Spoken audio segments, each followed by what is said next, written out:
வார்த்தையை கேட்டோண்டே உங்களுக்கு என்ன தோணுது? அது பார்க்க எப்படி இருக்கும்னு என்னைக்காவது யோசிச்சிருக்கீங்களா? ஒரு பெரிய விஷயமா இல்ல ரொம்ப ரொம்ப சிம்பிளான ஒரு ஃபீலிங்கா? வாங்க இன்னைக்கு இத பத்தி கொஞ்சம் ஆழமா பேசுவோம். பொதுவா அன்புன்னு சொன்னாலே நம்ம மனசுக்கு வர்றது என்ன? பெரிய பெரிய கிஃப்ட்ஸு, நாம பண்ற தியாகங்கள், அப்படிதானே? ஆனா ஒரு நிமிஷம் யோசிச்சு பாருங்க. ஒருவேளை உண்மையான அன்பு இதுல இல்லாம நம்ம கண்ணுக்கு தெரியாத குட்டி குட்டி விஷயங்கள்ல ஒளிஞ்சிருந்தா எப்படி இருக்கும்? நிஜம்தான்.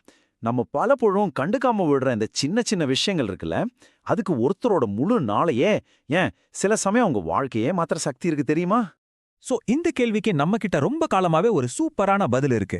அது அன்புனா என்னன்னு மட்டும் சொல்லல, அதை எப்படி காட்டணும்னு நமக்கு ஒரு வழி காட்டுது.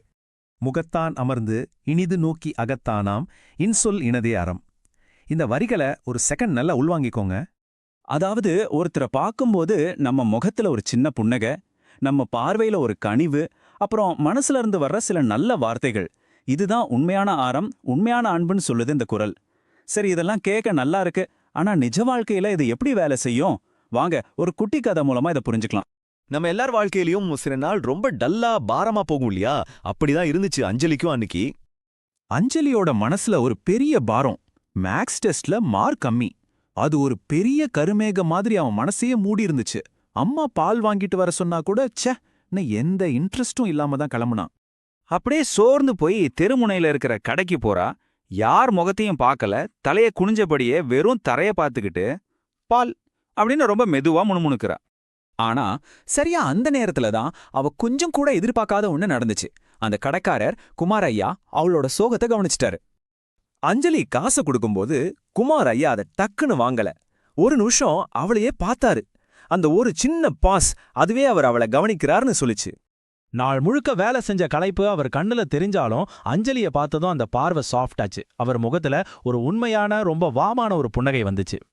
ரொம்ப மென்மையான குரல்ல அஞ்சலிமான்னு கூப்பிட்டாரு. என்னப்பா ஆச்சு?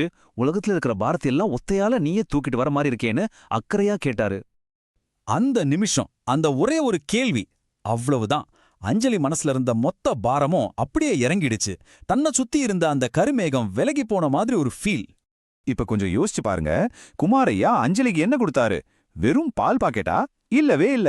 அதை விட ரொம்ப ரொம்ப விலை மதிப்பில்லாத உன கொடுத்தாரு. 1. அவளை பார்த்ததும் வந்த ஒரு மலர்ந்த முகம். 2. அவளோட கஷ்டத்தை புரிஞ்சுக்கிட்ட ஒரு கனிவான பார்வை. 3. மனசுல வந்த அந்த இனிமையான வார்த்தைகள். அந்த குரலை சொன்ன 3ம் இங்க சரியா பொருந்தது பாத்தீங்களா? இதுதான் இந்த சூத்திரம். இதிலிருந்து நாம கத்துக்க வேண்டியது இதுதான். உண்மையான அன்புங்கிறது ஒரு பெரிய கிஃப்ட். இதை யார் வேணுனாலும் யாருக்கு வேணுனாலும் கொடுக்கலாம். இதுக்கு பணமே செலவாகாது. ஆனா இதோட மதிப்பு ரொம்ப பெருசு. சோ இந்த மாதிரி ஒரு அன்பை காட்டுறதுக்கு நாம பெரிய பெரிய தருணங்களுக்காக காத்திருக்கவே தேவையில்ல.